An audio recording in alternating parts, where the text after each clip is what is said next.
que es el libro de Números. Vamos a ver ese libro. Vamos a ver ese libro, vamos a verlo. Vamos a ver cuántos capítulos tiene el libro de Números. ¿Buscaron?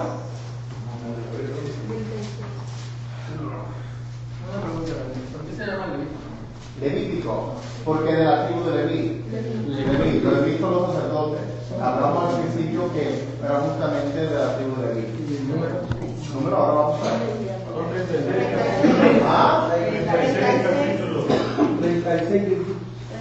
36, ¿verdad? Muy bien. Vamos a ver ese libro, a ver lo que habla ese libro. Vamos a ver de qué habla ese libro y qué es lo que significa ese libro. Vamos a ojearlo un poquito, vamos a tocar ese libro, ojearlo. Porque yo sé que será la primera vez que lo van a ver, tal vez para algunos, otros no. Ya lo han estudiado, otros son expertos en números. Los que son expertos en números los voy a preguntar yo mismo. ¿Ah? ¿Hay algún contable? Eso, pues ya le va a encantar ese número. Le va a encantar ese número a Silvia. Sí, se te va a encantar ver los números, los censos y demás. Así que. Por lo tanto, es el cuarto libro del Pentateuco. Apareció a los comentaristas del pasado como una colección inconexa de textos legislativos. ¿Qué significa eso? Son libros que van a presentar una serie de conexiones con la ley, una serie de conexiones con la ley. Fíjense que este libro tiene un objetivo, y es poder organizar al pueblo para que pueda entrar a la tierra prometida. Y para organizar al pueblo para entrar a la tierra prometida, tienen que hacer unos censos. Y por eso la palabra números. ¿Por qué? Porque vamos a encontrar los primeros censos que se hacen para establecer cuántos hay en el pueblo en cada tribu. ¿Cuántos hay en cada tribu? ¿Ok? Bien, por lo tanto, el tercer libro del Pentateuco en hebreo se llama el Nidar. Ahí lo tienen aquí en la hojita esta que yo les di, esta copiada aquí, ¿ok? En el capítulo 6 de esta hojita, el Nidar, en otras cosas, significa en el desierto. Otro nombre que se le da a este es en el desierto. ¿Por qué? Porque todo este libro se va a basar en el desierto, Por lo tanto, ese tipo de enseñanza es todo lo que vamos a encontrar. La Biblia de los 70, que es el canon griego, ¿recuerdan eso, el canon griego? ¿No? Le va a llamar el libro Números, y es el que nosotros asumimos también, los católicos, como el libro de Números, por los censos que hay. ¿Ok? Por lo tanto, hay varias formas de este libro. Encontramos estructura de un libro que está bien redactado porque va a dar algunas instrucciones específicas para la organización. Vamos a empezar el libro, vamos a verlo, les dije, vamos a verlo y vamos a ver cómo este libro está organizado. Primeramente comienza en el capítulo 1. Y si en el capítulo 1 ustedes se van a dar cuenta, vamos a encontrar todas las tribus que hay. En el capítulo 1, el censo de las 12 tribus. Comienza en el versículo 20 de la tribu de Rubén, el versículo 22 de la tribu de Simeón, de la tribu de Gad, 24, 26 de la tribu de Judá, 28 de la tribu de Isaacar, 30 de la de Zabulón, 32 de los descendientes de José, 36 de Benjamín, 40 de Aser, de la 42 de Neftalí, y ahí tenemos el censo de cuánta gente tiene cada uno. Es importante saber y cómo poder establecer cada uno de ellos, ¿no? Por si buscan el versículo del capítulo 1, versículo 17, te va a decir el objetivo. Moisés y Aarón tomaron como ayudantes a esos hombres que habían sido designados por sus nombres y convocaron a toda la asamblea el primero del mes segundo, haciendo su alistamiento por familiares y linajes, tomando el nombre de cada uno de los hombres, 20 años para arriba. Como Yahvé había mandado a Moisés, así se hizo el censo en el desierto del Sinaí. Y así vemos en el capítulo 1 todo eso. Vamos a ver el capítulo 2, el ejército de Israel, con que ellos contaban. Luego en el capítulo 3 es interesantísimo porque nos va a hablar de la tribu de Leví. Y como en Leví sabemos nosotros que es la tribu que estaba custodiando el arca de la alianza. Era la tribu de los sacerdotes. Por lo tanto, esa tribu, según está establecida, esa tribu iba a estar custodiada por las demás tribus. O sea, esas tribus, los sacerdotes, estaban en un lugar estratégico para que nadie le hiciera daño. Y eso es bien interesante, ¿no? Qué pena, ¿verdad? Que no podemos hacer el estudio detallado del libro de números, pero cuando yo este tema lo trabajé por prácticamente 8 meses, ¿verdad? Porque hicimos 8 meses el libro de números.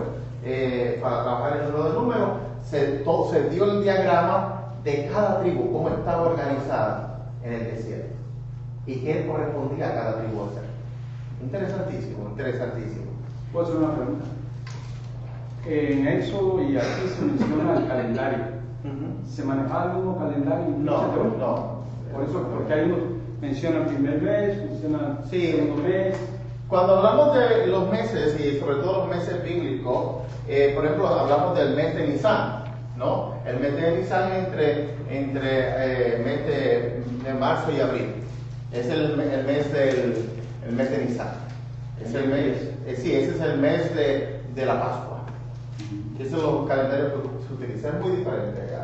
¿Ok?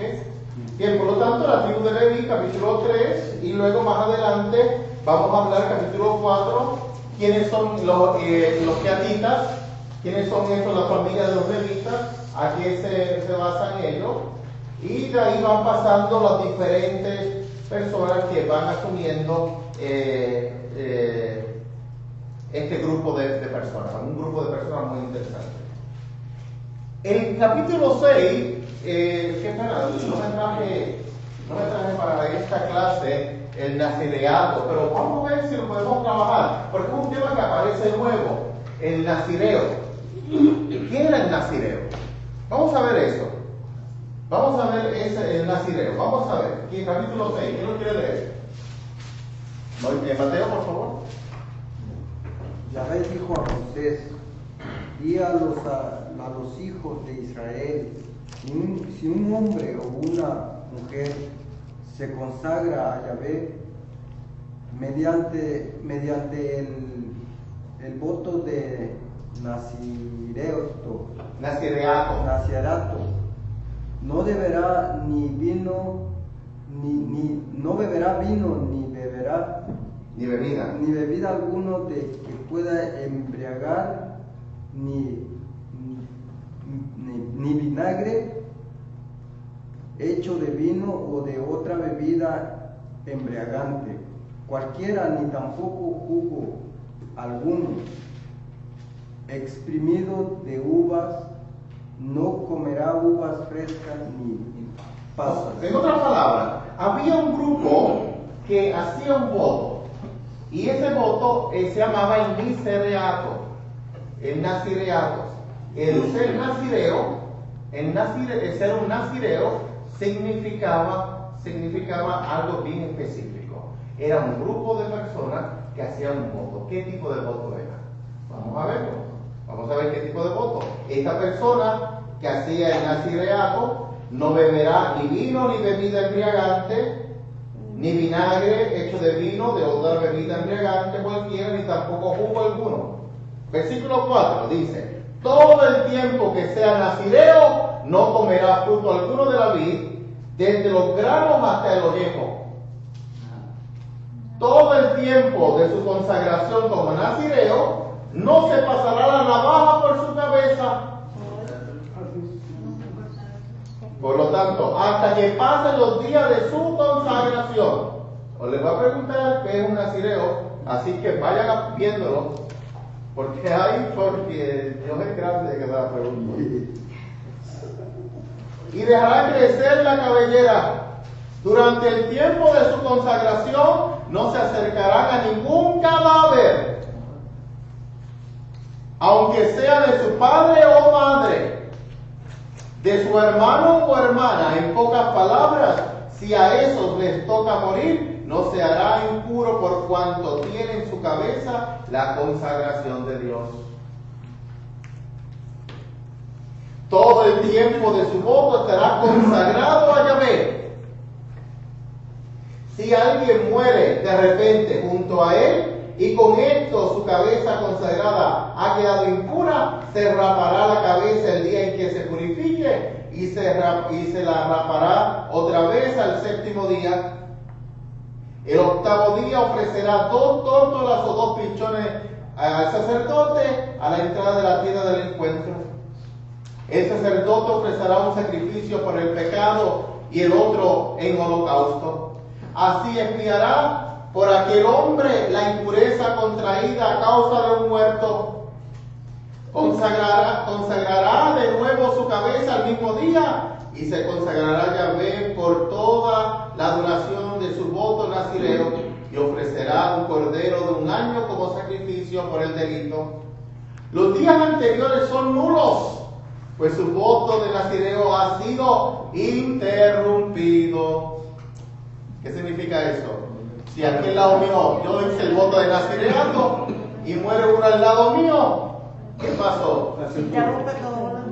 Vuelvo a empezar since the beginning. Si ya llegaba a 1 año, Eso dependerá, vamos a verlo, ¿ok? Va a depender. Hay gente que lo hacía de años y años. Hay uno que lo hacía por 10 años. Y si tú lo hacías por 10 años, ibas en 9 años y 10 meses. Tenían que empezar de cero. Qué interesante, ¿verdad? Esta es la ley referente a los nazireos. Cuando se cumpla el plazo de su consagración, el nazireo será conducido a la entrada de la tienda del encuentro y presentará su ofrenda a Yahvé, un cordero de 1 año sin defecto en holocausto, una oveja de 1 año sin defecto en sacrificio por el pecado, un carnero sin defecto como sacrificio de comunión, un canastillo de panes ácimos de flor de harina, amasada con aceite, y tórtola sin levadura, untada en aceite de su correspondiente oblaciones y libaciones. El sacerdote presentará todo esto a Yahvé y ofrecerá el sacrificio por el pecado y el holocausto. Ofrecerá a Yahvé el carnero del sacrificio de comunión junto con el canastillo de panes sin levadura, y luego hará ofrenda y la libación. ¿La libación? ¿Qué era la libación? ¿Qué era la libación? Echarle. Era la libación. Juan Pablo. Echarle vino al cordero, al sacrificio. ¿Ok? Entonces el nazireo se rapará su cabeza a la entrada de la tienda del encuentro, tomará su cabellera de nazireo y la echará al fuego que arde debajo del sacrificio de comunión. En cuanto a la espaldilla del carnero esté cocida, el sacerdote la tomará también un pan y unas tortas sin levadura y lo pondrá todo en la mano del nazireo que acaba de rapar su cabeza. El sacerdote lo mecerá todo delante de Yahvé como se hace con las ofrendas. Son cosas consagradas y pertenecen al sacerdote, lo mismo que el pecho que fue mecido y el pernil que fue ofrecido. Hecho esto, el nazireo ya podrá beber vino. Ahí ya se le acabó el tiempo. Ahora, ustedes me ven, y luego hace una oración él que cumplió su voto y demás. Ahora, ustedes dicen a mí, vamos a buscar Jueces 13:5. Busquen Jueces 13:5. Busquen. ¿Ya lo tienen? Búsquenlo, por favor. Ajá. Ok, ¿qué dice Jueces 13? 5. Porque vas a concebir y darás a luz un hijo. No pasará la navaja sobre su cabeza, porque el niño estará consagrado a Dios desde el vientre de su madre.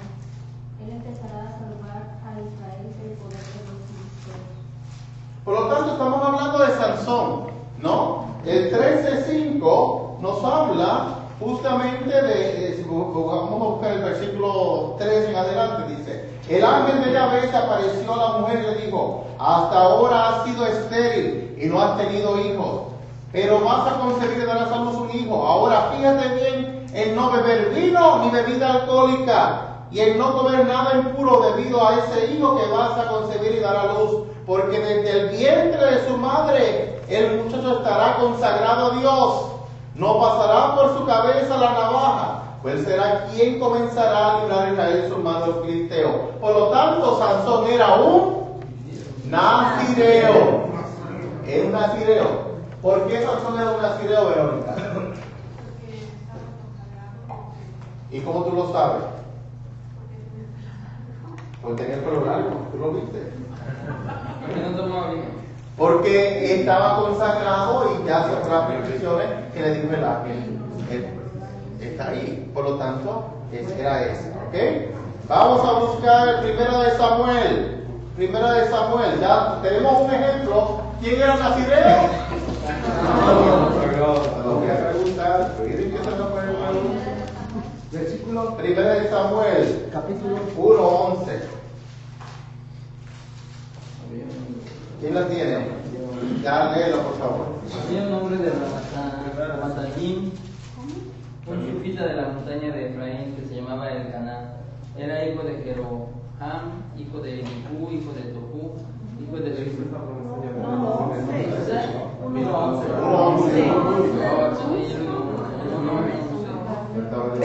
Le hizo esta promesa: Yahvé de los ejércitos, mira cómo das la pena de tu sirvienta y acuérdate de mí. No te olvides de tu sirvienta, sino que dale un niñito. Lo consagraré a Yahvé para el resto de sus días, y la navaja no pasará por su cabeza. Por lo tanto, Samuel era un nazireo. Samuel era otro nazireo. ¿Ok? Sí, exacto, era fácil, ¿no? Por lo tanto, él estuvo orando aquí largo tiempo a Yahvé y miraba a Ana y oraba a fondo del corazón. Entonces ya ahí vemos lo que pasó. Vamos entonces a buscar, entonces seguir buscando. Pero ellos eran nazireos, pero no por Son consagrados. no porque ellos quisieron, sino ya venían. Bueno, porque su madre, vamos a ver por elección, ya mismo. Por lo tanto, veamos eso. Vamos a seguir, vamos a buscar, vamos a ver.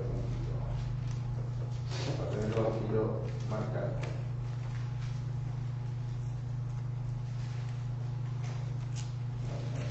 Ok. Vamos a buscar Amós 2. Amós.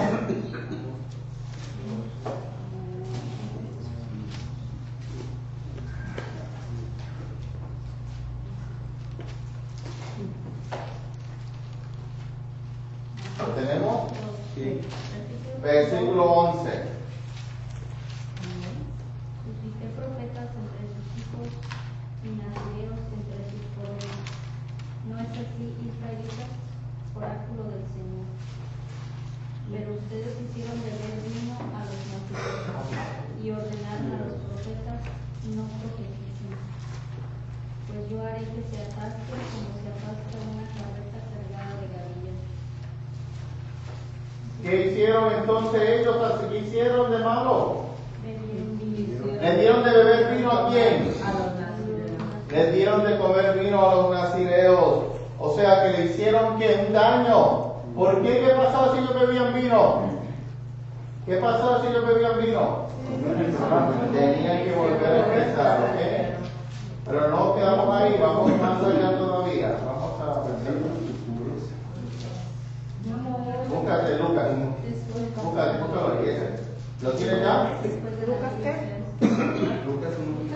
Lucas 1:15, búscalo ahí.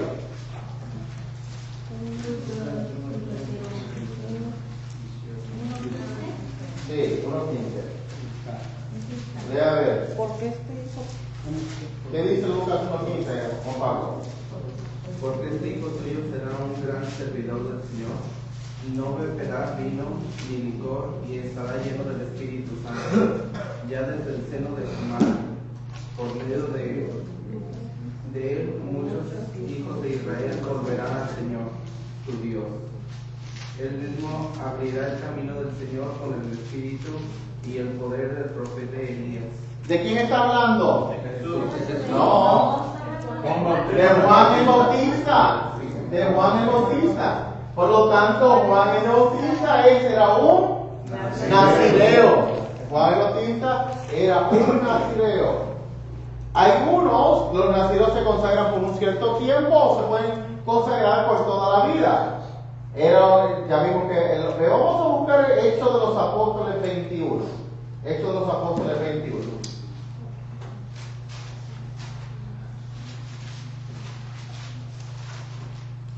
¿Lo tienen ya?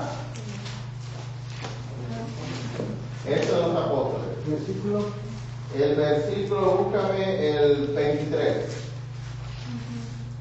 ¿Lo tiene? Léelo con fuerza. Léelo.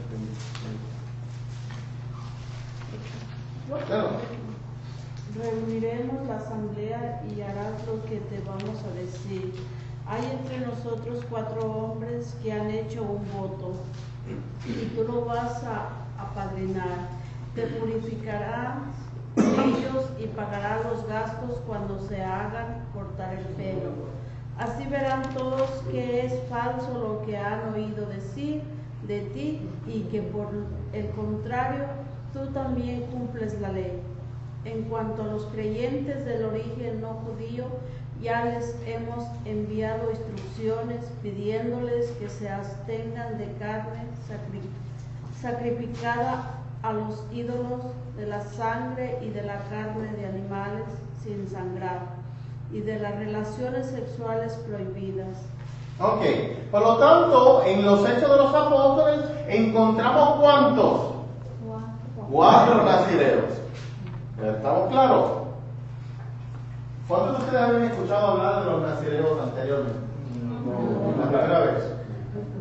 Pues los nazireos eran un grupo que se consagraban a Yahvé Dios.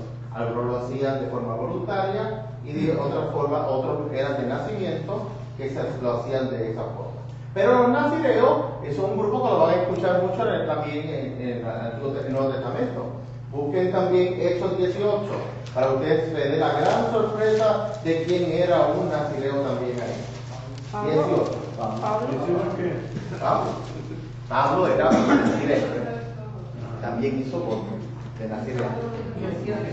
18. 18 y 18. Ahí está. Léelo. Pablo se quedó en Corinto todavía algún tiempo. Después se despidió de los hermanos y embarcó para Siria, acompañado por Priscila y Aquila. Había hecho un voto y solamente en el puerto de Cencreas se cortó el pelo. Así fue como llegaron a Efeso y ahí dejó que ellos se fueran. Pablo entró en la sinagoga y empezó a discutir con los judíos. Ok, bien, y ahí sigue hablando. Por lo tanto, ya ahora, por haber conocido esta palabra nazireo, ya ustedes pueden entender a Pablo. ¿Por qué él se afeitó? Porque había cumplido un voto. ¿Cuál era ese voto, Rafael? ¿Cuál era el voto que había hecho Pablo? Nazireo. El nazireato. ¿Ok? Esa palabra apréndasela porque es bueno que la sepan. Nazireo no tiene problema con Nazaret. No. El nazireato es la consagración, así se llama. ¿Ok? Por lo tanto, es una consagración que había. ¿Ok? Interesante. ¿Pero qué tiene que ser? ¿Solo los consagrados? Bueno, no solamente ser consagrado, no podía beber vino, no podía tener contacto con cosas impuras, no podía... Como Sansón Ya se tenía ha un movido. proyecto para... Bueno, estaba consagrado a Yahvé Dios. Claro. Todos esos tenían un plan para con Dios. Un plan con Dios. ¿Ok? ¿Quién regía todo eso? ¿Quién controlaba todo eso? Porque Pablo anduvo de un lado para otro. ¿Quién lo controlaba? Bueno, recuerden que los sumos sacerdotes, los levitas, eran los que controlaban todo eso. Tenían que ofrecer los sacrificios. O sea, era completar los sacrificios, tenían que acercarse justamente al sacerdote. No era que yo decía, yo quiero hacer un voto y me voy. No, ellos iban, hacían los sacrificios y esta persona quedaba en voto. Ahora, ese voto lo hacían ante el sacerdote. Y después de hacer los sacrificios de comunión, de expiación, de oblación y de holocausto. Y también tenían que estar supervisados porque todo el mundo sabía que él estaba consagrado. Había una preparación antes. Una preparación, la del sacrificio. Nada más. La del sacrificio. Nada, ok. Y las normativas que se estaban establecidas. Israel tenía que seguir las normas. Claro, pero estaban bajo supervisión. Sí. ¿Sabes? Si veían que tú tocabas algo impuro, te volvían tenías que comenzar. Antes no había liderazgo pastoral. ¿Qué significado tiene la levadura? La levadura lo que hace fermentar los alimentos. Sí, lleva un significado porque era impuro. No, la levadura lo que pasa es que evita la prisa, sobre todo el término de la prisa. Un producto que tú no quieres que se fermente fácilmente, pues utiliza levadura. Y sobre todo, recordemos la Pascua, que era pan sin levadura. ¿Por qué? Porque no había tiempo para que se fermentara. Por lo tanto, tenía que ser rápido sin levadura. Y ese sentido tiene, ¿no? ¿Ok? Bien, pero conocieron este personaje que me interesaba que lo conocieran en la Siria. Luego seguimos en los capítulos 8 del número, volvamos otra vez al número. Seguimos entonces el tipo de consagración que hacían los levitas, los sacerdotes. Luego seguimos esta señal. Ahora viene en el capítulo 11, prácticamente comenzamos justamente con el desierto, la etapa del desierto. Y en la etapa del desierto es conocida como las murmuraciones, el pueblo que murmuraba. Por eso, otro nombre que se le conoce al libro del número es el libro de las murmuraciones. De las murmuraciones, ¿ok? Por lo tanto, es bien interesante. Creo que aquí, vamos a ver si está. Yo creo que están aquí, vamos a ver si las tenemos aquí. Vamos a ver. Busquen, vamos a buscar.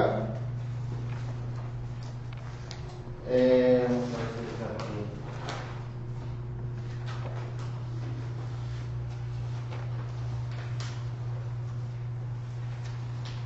Estoy buscando a ver si es aquí que está en este proyecto.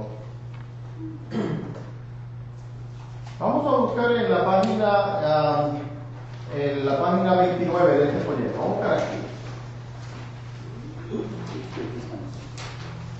Fíjense, el contenido del libro. El cuarto libro de Moisés contiene leyes e historia del periodo del desierto. Número lleva a su conclusión el tema central de la teofanía del Sinaí. ¿Y qué es la palabra teofanía? Es la revelación de Dios. Por lo tanto, el desierto es el momento en que Dios se manifiesta, que Dios se refleja. Por lo tanto, es realmente un lugar de encuentro de Dios. La teofanía del desierto. En el silencio del desierto dice mucho para nosotros. Por lo tanto, esa teofanía del Sinaí continúa y desarrolla la estancia en el desierto, elevándola a un rango independiente de la tradición del Pentateuco, que significa la preparación para poder acercarse a la tierra prometida. Por lo tanto, como el libro de Números, vamos a encontrar toda esa manifestación que Dios tiene que decirle a este pueblo que está entrando a la tierra prometida. Cómo Dios se va a manifestar, a revelar. ¿De qué forma? En la página 30, ustedes van a ver el esquema. 3 partes. En el desierto del Sinaí, la primera parte, del capítulo 1 al capítulo 10. Esa va a ser la primera parte. La segunda parte del capítulo 10 al capítulo 21. Del Sinaí a Moab. Que era justamente ya para ir saliendo del desierto para entrar a la tierra prometida. Y luego la tercera parte del capítulo 22 al capítulo 36. Que ya justamente es espacio total para entrar.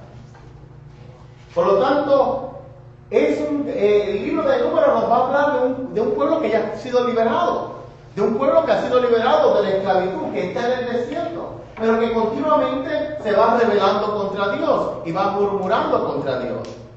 Si ustedes buscan en el capítulo donde nos quedamos ahorita, el capítulo 11, el capítulo 11:1, ¿qué dice? El pueblo murmuró malvadamente a los oídos de Yahvé. Lo oyó y Yahvé se enojó. Se encendió el fuego de Yahvé contra el pueblo y devoró las primeras tiendas del campamento. Eso fue lo que pasó. Por lo tanto, el pueblo comienza a murmurar, empieza a hablar en contra de Yahvé. Entonces el pueblo le suplicó a Moisés. Moisés intercedió ante Yahvé y el fuego se apagó. A ese lugar se le dio el nombre de Tabera, porque se había encendido contra ellos el fuego de Yahvé. Y entonces en ese aspecto vamos a encontrar esas expresiones así del pueblo murmurando, lo vamos a encontrar en esas del capítulo 11 en adelante, lo vamos a encontrar. Todas las murmuraciones que hace como tal. Vamos a buscar en el capítulo 30 unos temas que hay que son, llamamos temas teológicos del libro de Números. Vamos a buscar ahí. Miguel, ¿puedes leerlo ahí? El número A. Numeroso. Numeroso. Números no es una obra de historia al modo moderno, pero el núcleo de su tradición, la presencia de Israel en la tierra de Canaán, es un hecho histórico. ¿Dónde está leyendo? El 6.2. El 6.2. Oh, ya. Cuestiones teológicas. Oh, perdón. Números tiene que ver con una comunidad liberada y con el camino para preservar y promover esa libertad, estabilidad económica y política, y le interesa preservar su identidad religiosa. Tres cosas, vamos ahí. Eso es importante. ¿Quién es? Estamos hablando de una comunidad. Es una comunidad. ¿Cómo dice que es esa comunidad? Liberada. Ok, liberada. ¿Qué más? Con el camino para Liberada, pero no solamente liberada. Otro aspecto más. Reservar.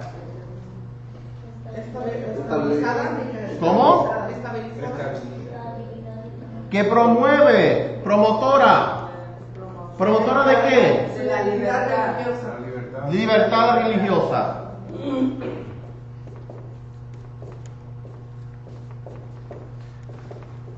Ok. Por lo tanto, tiene como tal, es una comunidad liberada. ¿Por qué llamamos de una comunidad liberada? ¿Por qué? Salió de Egipto. Promotora de la libertad religiosa. ¿Por qué? Porque ya habían salido del politeísmo, habían entrado a un Dios, a un solo Dios. Un solo Dios. Ok. Por lo tanto, ¿qué estaban encontrando ellos? ¿Qué encontraron ellos? ¿Qué estaban viendo que antes no tenían? Lo primero, estabilidad. ¿Qué estabilidad? ¿De qué estabilidad estamos hablando? Económica y política. Por lo tanto, son dos cosas. Y en el fundamento de todo esto, el objetivo fundamental de esta comunidad era ¿qué cosa? Establecer lo que llamamos la identidad religiosa. ¿Qué es la identidad? ¿A qué nos referimos con identidad religiosa? Miguel, tú que lo leíste. ¿A qué nos referimos nosotros, José Miguel, cuando hablamos de identidad religiosa? ¿Qué tú crees que el pueblo tiene que hacer? Bueno, ya identificar con un solo Dios que están bajo ese mismo contexto toda la comunidad. ¿A qué yo me refiero cuando hablo de identidad? ¿Qué es para ti identidad, Miguel, José Miguel?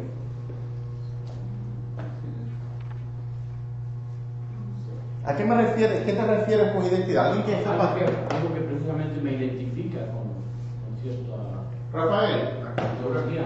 la cultura. Cuando yo te digo, ¿qué identidad tú tienes? ¿A qué me refiero?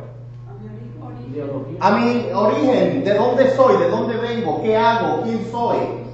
Mis tradiciones, mi cultura. Ahí entra cultura, entra tradiciones, entra costumbre, entra cosas de todo lo que ustedes quieran ponerle, ¿no? Por lo tanto, esta comunidad de Israel, esta comunidad liberada por la acción de Dios, promotora de la libertad religiosa, que había estado experimentando esa experiencia, estaba en búsqueda de una identidad. ¿Quién realmente soy yo? ¿Para dónde voy? ¿Qué quiere Dios de mí? Son expresiones muy interesantes que se va a hacer. Por lo tanto, le interesa preservar. Era preservar. Y esa palabra es bien interesante. Preservar. Preservar. ¿Qué significa preservar, Verónica?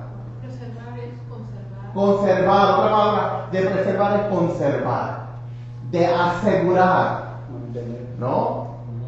Yo les decía al inicio, ¿no? Uno de los grandes problemas que ha tenido el pueblo de Israel es justamente en preservar su identidad. El emigrante aquí en Estados Unidos, el gran problema que tiene es preservar su identidad, ¿no? Cuando hablamos de eso. Aquí ustedes todos tienen hijos, casi todos tienen hijos, ¿verdad? ¿Quién no tiene hijos todavía? Bueno, Dios te bendiga entonces. Porque bendito Dios, ¿sabes? De que estás librado. Pero bien, pero qué difícil es, ¿no? Qué difícil es educar a un hijo, ¿no? Qué difícil es poder preservar su identidad, que se mantenga en su identidad. Y el pueblo es una lucha que va a tener, es cómo preservar su identidad religiosa, su relación con Dios, con el único Dios. Y es uno de los temas que en el Deuteronomio lo vamos a ver de forma hermosísima, el Deuteronomio, la segunda ley. Cuando ustedes estudiemos mañana el Deuteronomio, se van a enamorar del Pentateuco, pero se van a enamorar completamente.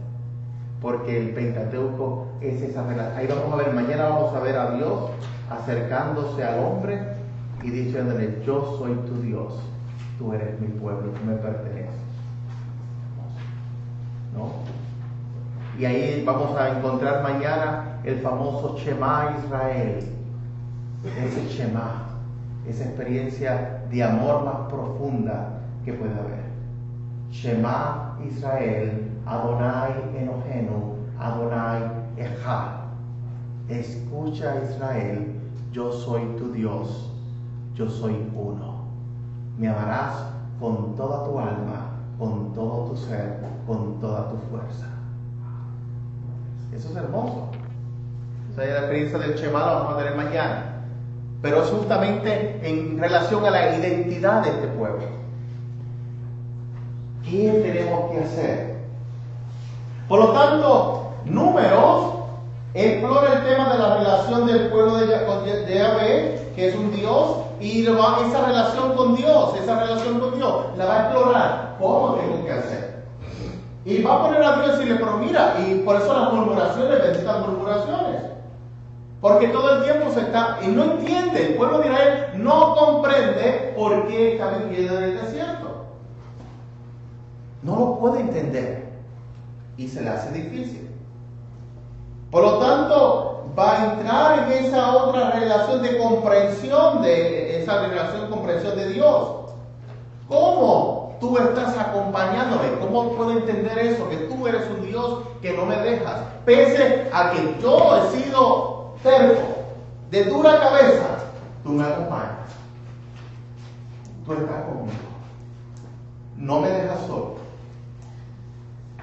Por lo tanto, va también otro tema que va a explorar aquí, es el tema de la autoridad. ¿Quién tiene la autoridad?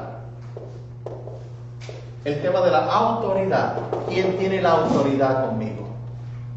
Yo soy tu pueblo, tú eres mi Dios. El tema de la autoridad es un tema interesantísimo que vamos a ver aquí. Y la seguridad, otro tema que va a trabajar aquí es el tema de la seguridad. El tema de la seguridad. Y ese tema de la seguridad es, ok, me llevas aquí, pero ¿quién cuida de mí? ¿Quién cuida de mí? El desierto no es el mejor lugar para estar. El desierto es el lugar de la inseguridad. Es el lugar, y por eso Dios ha acompañado a este pueblo totalmente. Lo sigue acompañando y lo sigue guiando.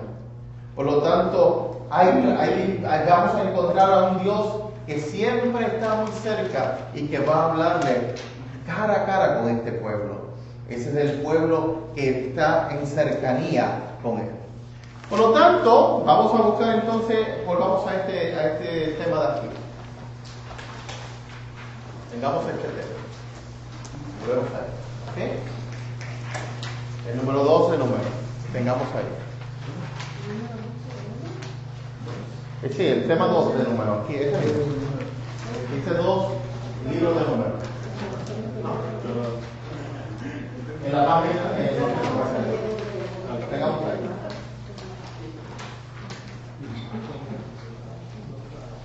Vamos a ver, primer punto, los censos del libro de los números. Una vez que se han identificado los límites de lo sagrado y lo profano, conviene determinar quién es quién. Eso es lo primero. ¿En qué libro, Nahum, en qué libro de la Biblia se identificó lo profano a lo no profano? En Levítico. En Levítico, ¿no? Pues ahora, y fíjense la lógica, ok, ya yo sé. Yo le he dicho al pueblo quién tiene que ser santo. ¿Cómo tiene que ser santo? Yo le he dado las normas. Ahora, ¿quién viene conmigo? Ese es el objetivo. Ese es el objetivo de número. O sea, ¿tú quieres venir conmigo, Silvia? Tienes que saber cuáles son las normas. El seguimiento. Estamos en la línea de seguimiento, ¿no? Y fíjense que es bien interesante el Pentateuco. Y cada vez que yo enseño Pentateuco, cada vez con mucha más claridad descubro ese plan que Dios ha tenido de salvar al pueblo. Es una gran libertad. Es una libertad. La decisión de tú seguir a Dios es una libertad. Es tu decisión. Deuteronomio 30:15. ¿Qué es Deuteronomio 30:15, Juan Pablo? Que te olvidó. Te doy a escoger entre la vida y la muerte. Si escoges la vida, permanecerás en la tierra prometida. Si escoges la muerte, serás echado y morirás. Eso es Deuteronomio 30:15. Por lo tanto, este libro es la continuación. ¿Quién es quién de este pueblo santo? Por lo tanto, el censo no es otra cosa que decir, tú vienes conmigo, pues quédate aquí.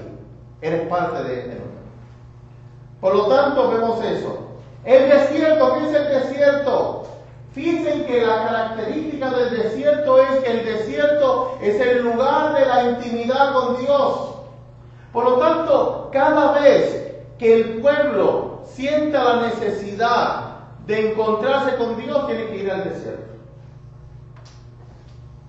Yo no sé si ustedes han tenido la experiencia, ¿no? de hacer la experiencia del desierto.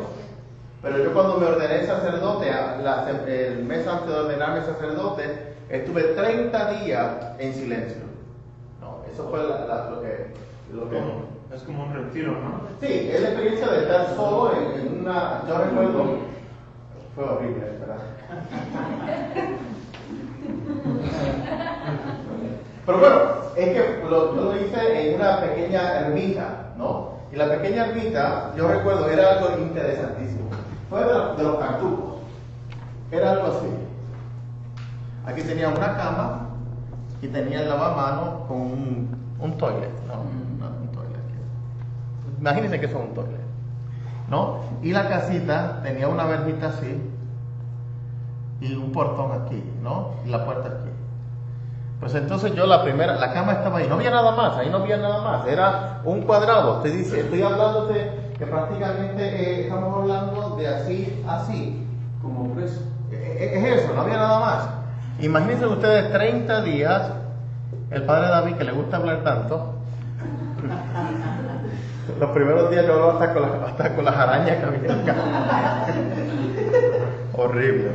Entonces, lo que sucedía era que los monjes, eran muchas casas, pero todas con rejas, ¿no? Tú no podías hablar con nadie. Pues entonces resulta que cuando llegaban los monjes a dar la comida, yo me los miraba a ver si podían decirme, le decía, hola, ¿cómo estás? Yo soy el padre, soy el padre David o algo así, ¿no? Pues nada, cuando yo me paraba en vela, ellos parece que me miraban y no se acercaban. Y cuando yo menos me lo imaginaba, aparecía la comida allí en el piso. Y entonces yo pasé esos días terribles. Pero resulta que para mí lo más difícil que se me hizo fue esa experiencia de dolor, de estar callado, de desierto, de intimidad. La primera semana yo no sabía lo que era hablar con Dios. Yo pensaba que sabía, llevaba ya 9 años de formación. 9 años de formación. Yo no sabía, yo prácticamente pensaba que eso era, que yo sabía orar. Hasta que yo entré a este momento de desierto. Después de casi 8 días, yo pude empezar a entender lo que era el silencio.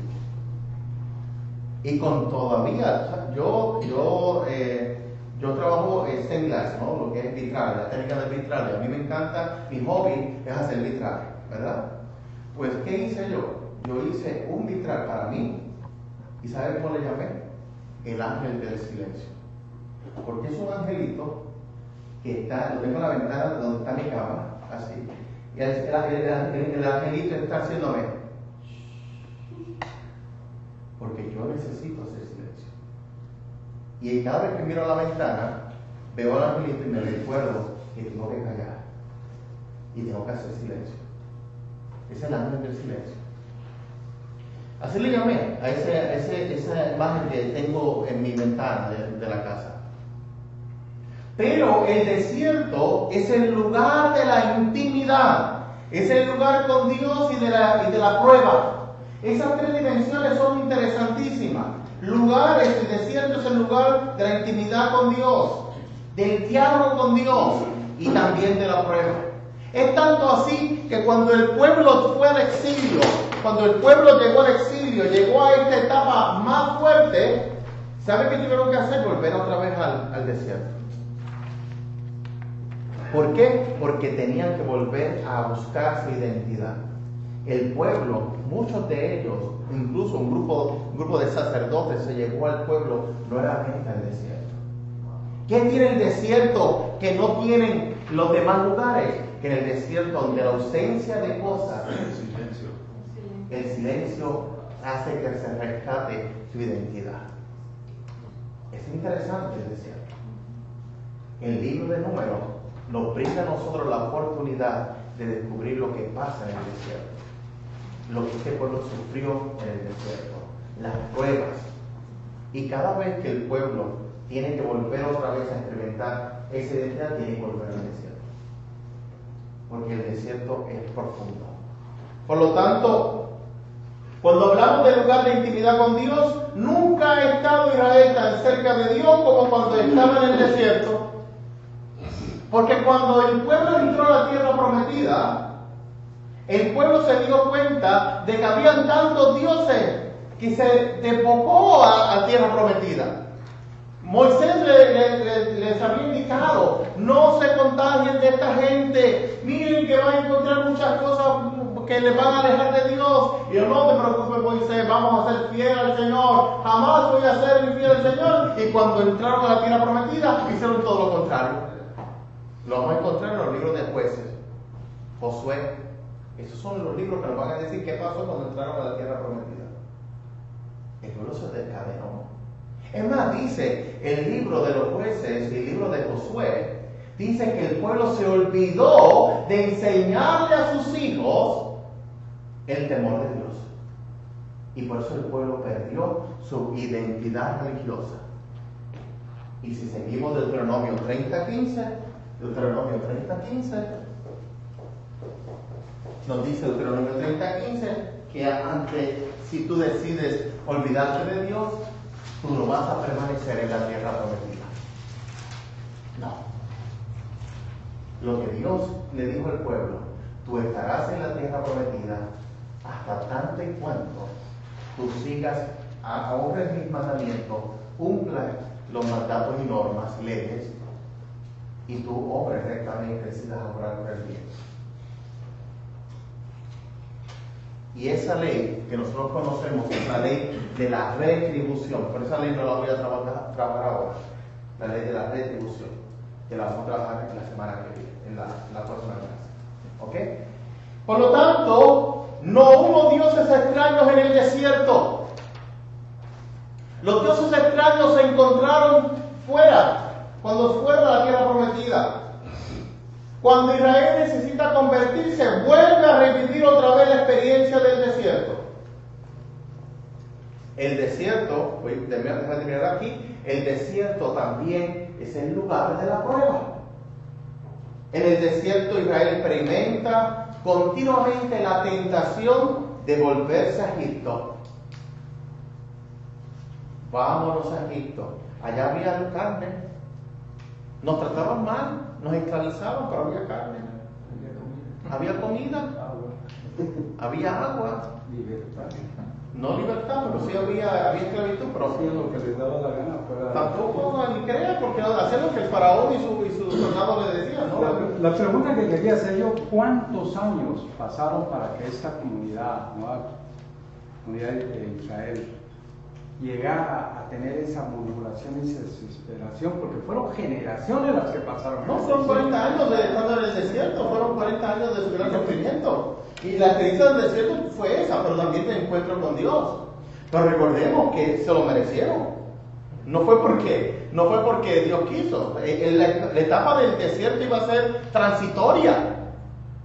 Pero fue el pueblo el que desobedeció. Fue el pueblo que cuando Moisés subió al monte ante la ley, el pueblo hizo el becerro de oro y que hundió todo y que hizo lo que hizo. Yo estaba pensando que cuando ellos salieron de Egipto, tal vez ellos pensaron que era nomás cruzar el mar rojo y llegar a la supuesta tierra prometida. En ese momento iban a gozar de todo lo que les habían dicho.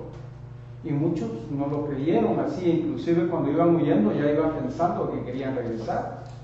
Bueno, el pueblo, acuérdense que el pueblo, o sea, vamos a entender eso, el pueblo sí quería entrar a salir de la opresión de Egipto, pero es como todo, ¿sabes? La aventura de salir de la tierra, de esa tierra que te dio alimento y seguridad por mucho tiempo, es difícil. Míralo desde el punto de vista de tu vida personal, búscalo de tu vida personal. O sea, ¿a quién le gusta carecer? A nadie. Tú le dices, tú careces de algo y dices, no, eso no va conmigo. Como el sueño americano. Exacto. No, míralo desde el punto de vista, ¿no? Tú sabes lo que significa estar aquí en esta tierra teniendo 2 trabajos, poca vida y tener muchas tarjetas de crédito. ¿Y el invierno? Pero es así. Sin embargo, hay muchas personas que están en un rancho careciendo tal vez de lo básico, pero son tan felices. No, estoy de acuerdo. No, pero claro está, ¿no? ¿Cuántas personas? Te lo digo, yo cuando estuve en la misión del Perú, por ejemplo, ¿no? Estuve en la misión del Perú 1 año y medio y yo podría decir que las personas más felices que yo he visto en toda mi vida no las he visto más que en la misión. Lo que tenían era una vaca, es lo que tenía. No tenía nada más. Pónganse ustedes a pensar. Muchos de ustedes tienen carros de último modelo. Pues si no, lo tienen. Por lo menos le lleva el chonguito, le lleva. Tienen una casa. Tienen una cuenta en el banco. Tienen televisor 42 pulgadas. Tienen DVD. Tienen MP3. Tienen teléfono de último modelo. Tenemos todo. Pero hay algunos que estamos hablando de personas que no pueden dormir, personas que no podemos ser felices, que no hay una sonrisa en sus labios, de que los hijos están en mal camino, los hijos se han metido a la droga, las gangas. Ese es faraón. Es eso. Número nos lo va a recordar. Número nos lo está recordando continuamente. ¿Cómo tenemos que ser, Miguel? Una pregunta. ¿Jacob fue antes de Moisés? Sí, claro, padre. Jacob, Isaac. Sí. Los padres, recordemos que estamos en la época que esa es la parte patriarcal. ¿Ok? Porque también estuvo en el desierto, ¿verdad? También, bueno. No, pero es otro tipo de Es otra etapa. ¿Ok? Fíjense, vamos al capítulo 12. Aquí pasa algo bien interesante, capítulo 12. Wow. Capítulo 12. Capítulo 12 tenemos a Miriam y Aarón. Y pasó algo con Miriam y Aarón. Y quiero tocar este tema porque es interesante en Números. Aparece este tema que es el profetismo de Moisés. La calidad del profetismo de Moisés no es el mismo de cualquier profeta. ¿Qué pasó con Miriam y Aarón? Miriam y Aarón murmuraron contra Moisés. ¿Y qué le pasó? Porque habían tomado como mujer a una cusita. Entonces, por esa situación, en medio de esa tribulación, se encendió la cólera de Yahvé. Versículo 9. La cólera de Yahvé se encendió contra ellos y se retiró. Cuando se disipó la nube que estaban encima de la tienda, Miriam había contraído la lepra. ¿Por qué? Porque murmuró de Moisés, del siervo de Dios. Aarón se volvió hacia ella y se dio cuenta que estaba leprosa. Aarón le dijo entonces a Moisés: te lo suplico, Señor, no nos hagas pagar este pecado, esta locura de la que estábamos poseídos. Que no sea como el aborto cuyo cuerpo ya está medio destrozado cuando sale del vientre de su madre. Entonces Moisés suplicó a Yahvé: por favor, detente, sánala. Pero Yahvé le respondió a Moisés: si su padre lo hubiera escupido en la cara, habría tenido que esconderse de vergüenza durante 7 días. Que sea pues excluida del campamento por 7 días. Que sea pues excluida del campamento 7 días, después de lo cual se reintegrará. Miriam quedó pues fuera del campamento por 7 días, y mientras ella no regresara, el pueblo no se movió. Entonces el pueblo partió a Geserot y que acampó en el desierto de Parán. Que le tocó a ella, pues, que detener al pueblo en su marcha. ¿Por qué? Por lo que había hecho, por murmurar. ¿Por qué? Porque el profetismo, los demás profetas hablaban, y eso lo vamos a ver cuando hablemos los profetas, el tema de los profetas, que es un profetismo, que es ser un profeta, hablar a la comunidad de Dios, pero Moisés era el único que había estado cara a cara. Por lo tanto, esa forma de anuncio de Moisés es mucho más grande. Moisés era mucho más grande. En esa dimensión encontramos la situación. Luego, el capítulo 13 es bien interesante. El capítulo 13, Moisés envía a unos a visitar la tierra prometida. ¿Y qué pasó cuando fueron a la tierra prometida? Cuando fueron, fue lo que contaron. Capítulo 13, versículo 27. Dice: esto fue lo que contaron. Entramos al país a donde nos enviaron. Realmente es una tierra que emana leche y miel. Ay, Dios mío, buenísimo, ¿no? Leche y miel, ¿no? Aquí están sus productos. Bueno, estos fueron, ¿no? Vieron la tierra y dicen: ¡wow! ¡Qué interesante! Es como, ¿verdad? Uno viene aquí de su tierra, de su rancho, llega aquí y dice: los verdes, mira, $1. ¿Cuándo yo he visto $100? Bendito Dios. Y después dice: bueno, es aquí, qué bueno, ¿verdad? Pero el pueblo que vive en este país es muy poderoso. Las ciudades son muy grandes y fortificadas. Hemos visto incluso los descendientes de Anak. Los amalecitas viven en el Negev. Los hititas, jebuseos y amorreos viven en las montañas. Los cananeos están instalados en la costa del mar y en la ribera del Jordán. Caleb calmó al pueblo que murmuraba contra Moisés. Subamos, les dijo, y conquistemos ese país, que somos capaces de más.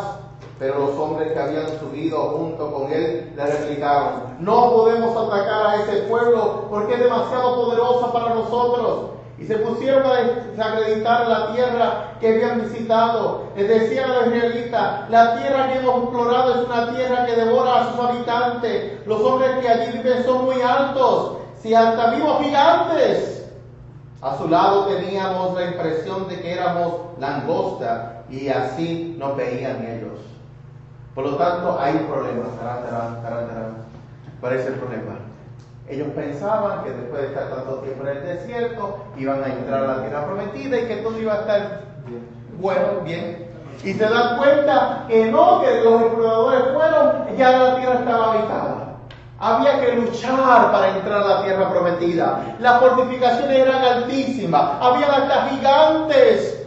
Y todo esto no estaba fácil. Esto no estaba. El pueblo empezó a desacreditar. Y es así que por el pueblo empezar a desacreditar y el pueblo ponerse en contra de Moisés, la tierra se tragó un grupo de personas.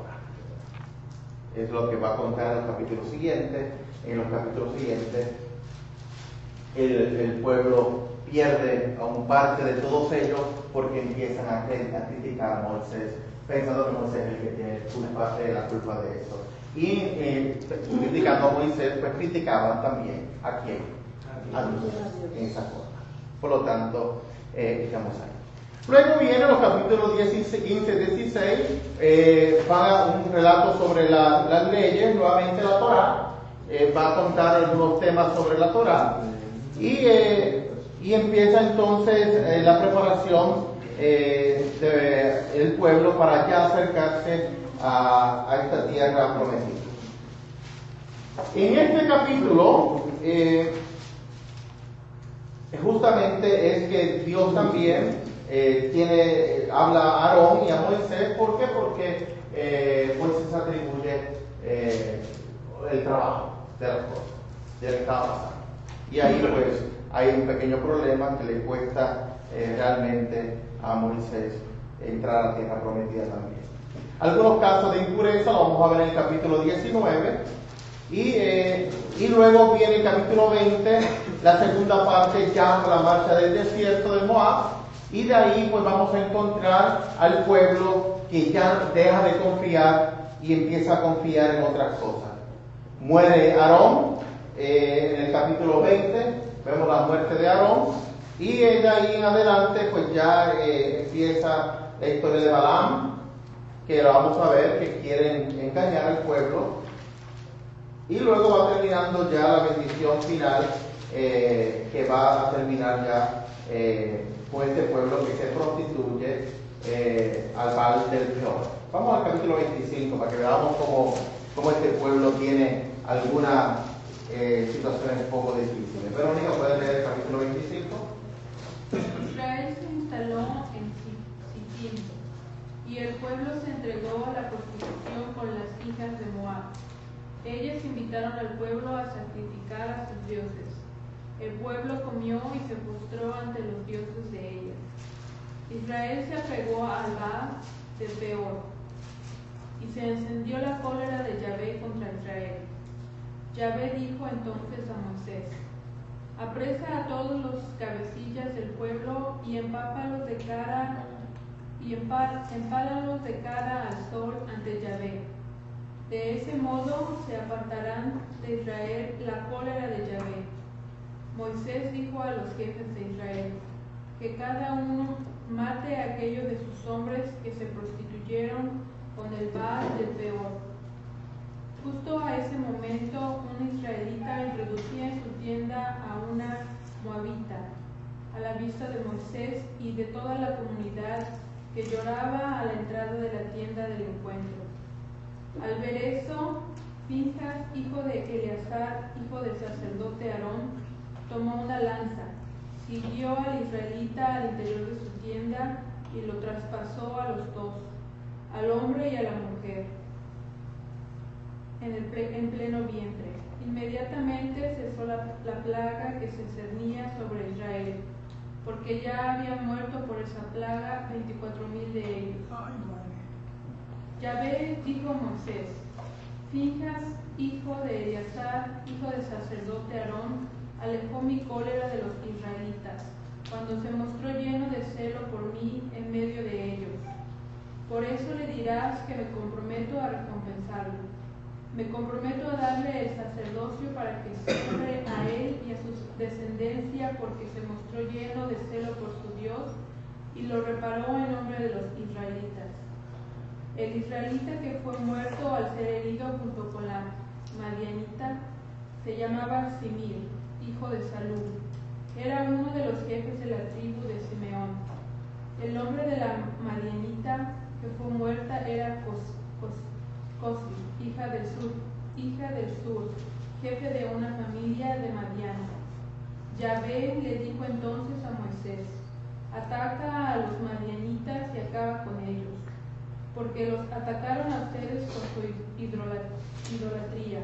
Los engañaron a ustedes con el asunto de Peor, y en él Cosbi, su hermana hija de un príncipe de Madián, la que fue muerta en el día de la plaga, cuando el asunto desbordó. Ok, y así va a seguir, ¿no? Y eso lo vamos a ver muy a menudo, que este pueblo está siendo engañado continuamente. Engañado. ¿Por qué? Porque la experiencia de ellos, recordemos que este pueblo, las personas que van a estar cerca de ellos, tienen más experiencia. Y más sabe el diablo con el viejo que con el diablo, ¿no? Entonces, pues esa experiencia de este pueblo los va a llevar a ellos a un camino muy difícil. Pero Dios siempre permanece con este pueblo. El libro después de ahora vienen unas leyes, habla también del nacireato, los celos y otras, el sacrificio, los sacerdotes, y va a terminar con un censo que finalmente se hace. Finalmente termina con otro censo, y así termina el libro de Números. Termina con otro censo en los capítulos finales que tenemos. Bien, fíjense, vamos a retomar entonces, retomando el libro de Números. Interesante porque se nos presentan algunos aspectos nuevos que no veíamos, ¿no? Como el nacireato, ¿no? Como el censo, la estructura del pueblo, la preparación, el desierto, todas esas dimensiones que se tienen para eso, para poder vivir. ¿Ok? Yo quisiera que como tarea, recordando que no es para mañana, ¿verdad? Porque esto va a ser para más adelante. Para el mes, vamos a tener un mes que ustedes van a ponerse al día y vamos a estar trabajando en otras técnicas también. Pero me gustaría que ustedes trabajaran dos cosas. Del libro del Levítico, yo quisiera que ustedes analizaran del libro del Levítico,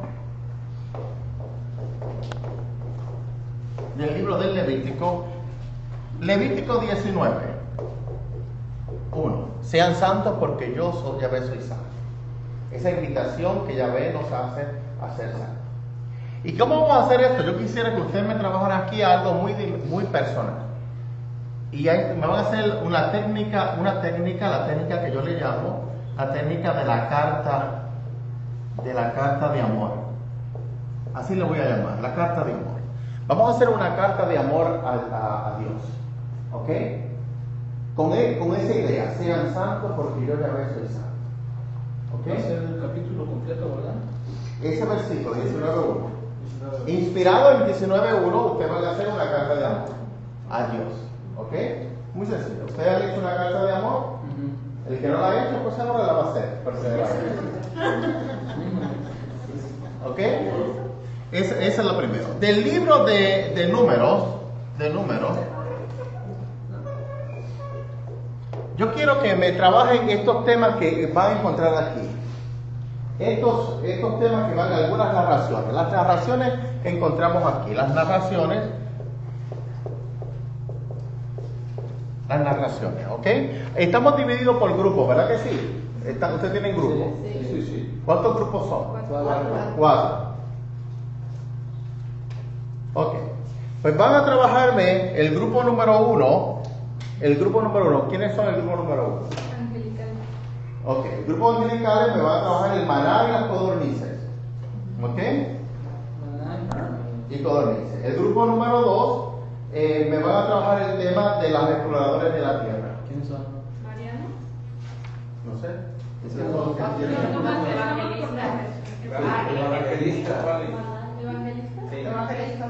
Evangelista.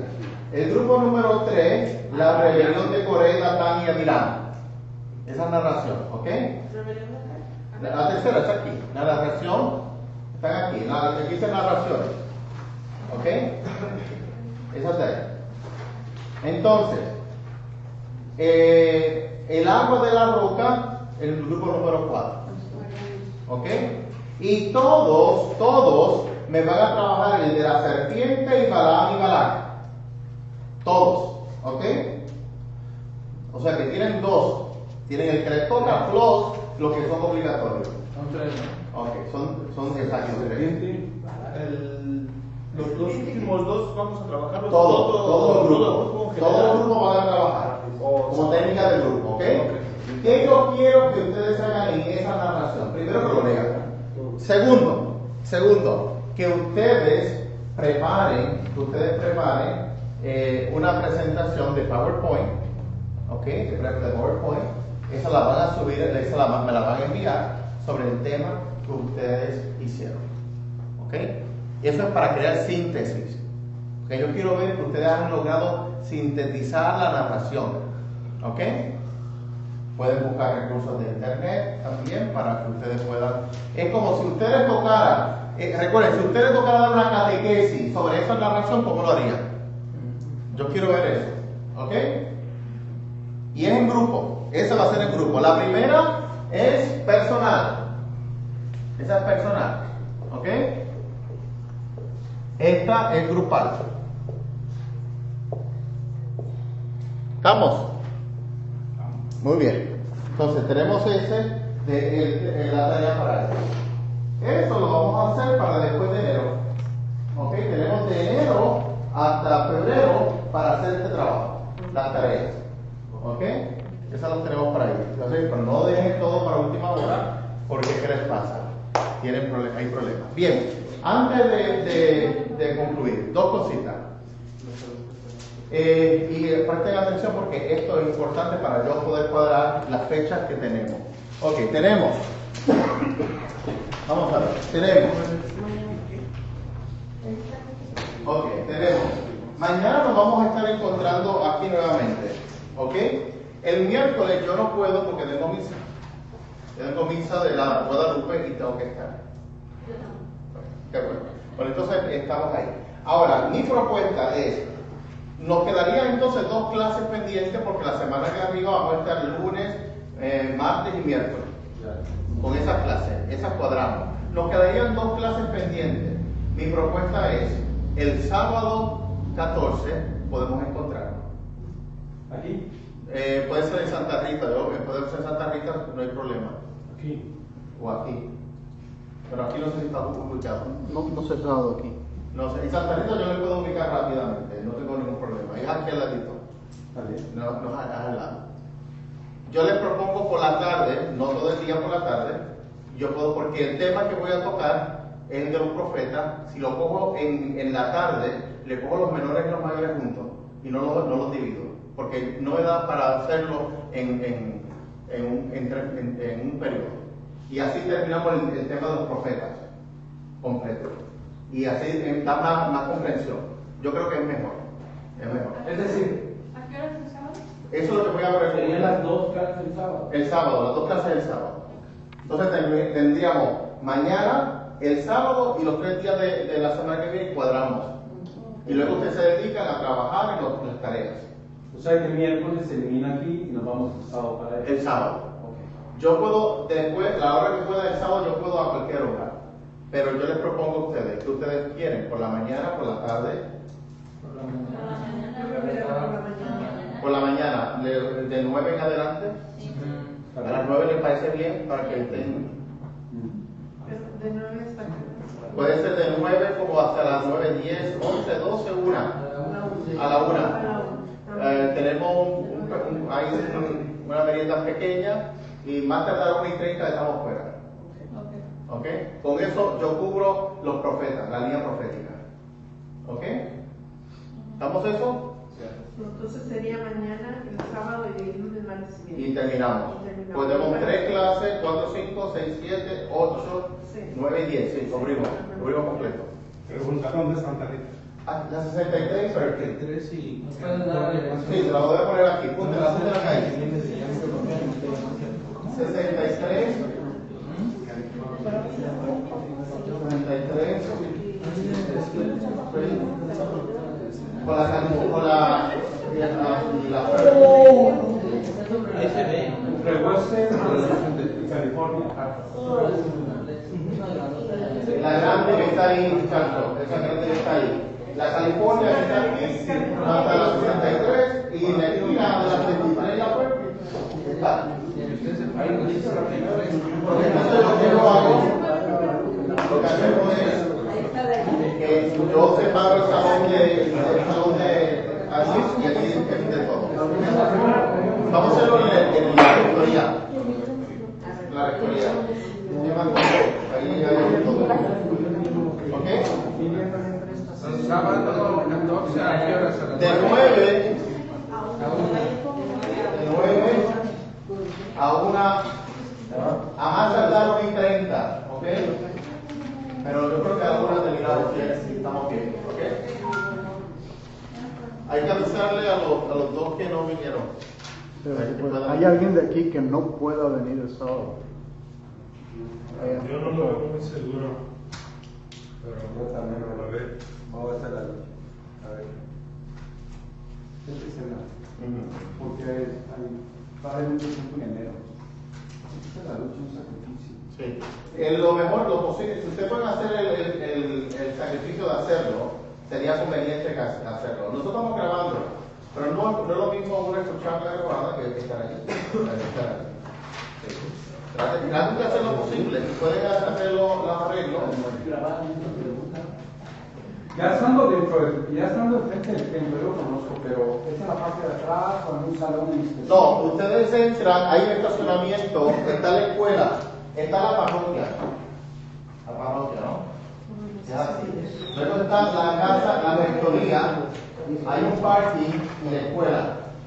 Ese parking usted estaciona aquí y aquí la rectoría. Ahí hay salones aquí abajo. ¿De qué lado está la principal? ¿Qué lado está la Perfect acá? La Perfect es la casa. Y esta es la 63. No, perdón, la 63 es la Perfect de aquí. Oh, esta es la Perfect de aquí. Corre el bloque sur. Sí, no, se pensaba que no me ubicaba. El estacionamiento está en una calle antes de la California. La California, sí. De la 62. Ok, por la entrada principal de la rectoría. Exacto. ¿Ok?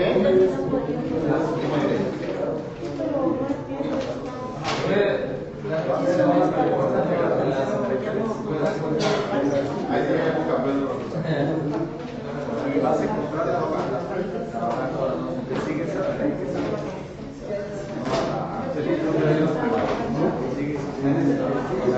Bien, vamos entonces a la oración.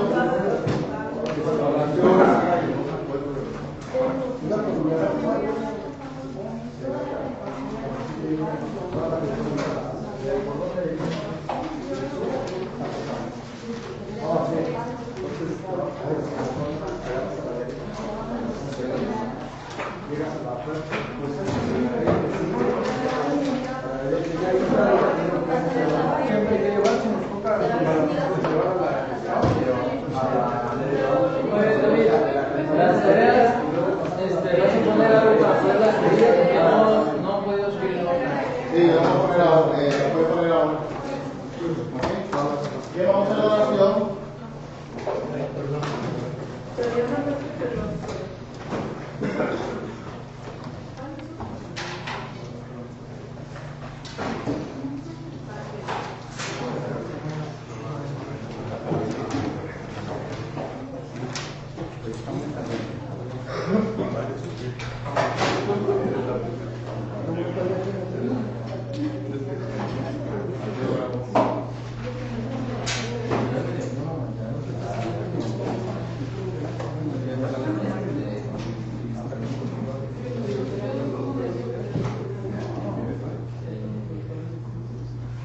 Bien.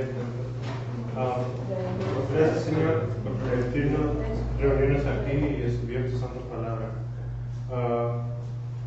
Y ahora cerremos con la oración que Jesucristo nos enseñó. Padre nuestro,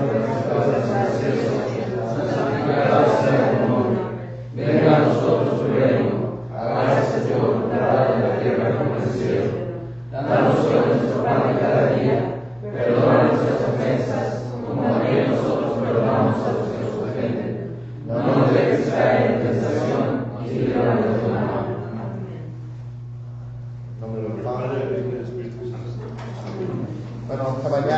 bendiga. ¿Ok?